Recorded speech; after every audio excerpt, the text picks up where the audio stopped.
গো বৌমা, কটা বাজে? ঘড়িতে যে 8টা বাজলো। সপ্তাহে 6টা দিনই তো অফিসে যাও।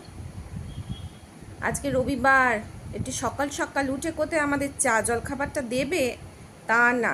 8টা অবধি পড়ে পড়ে ঘুমাচ্ছ।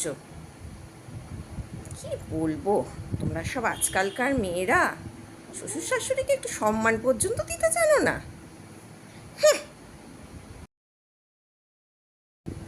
ও বাবু, সবে তো বাবা ঘড়িতে 10টা, এখন উঠলি কেন বাবা? সারা সপ্তাহে কত কাজ করিস, একটা দিনও ছুটি পাস না। আজকে রবিবার, একটু যা, একটু ঘুমা, যা যা, একটু ঘুমা। আমি না 11টা সাড়ে 11টায় তোকে ডেকে চাটা দিয়ে আসবো। যা বাবা, একটু ঘুমিয়ে আয়। কত কাজ করে আমার ছেলেটা, একটুও রেস্ট পায় না। চেহারাটার কি অবস্থা, এটাই না হয়েছে রে তোর।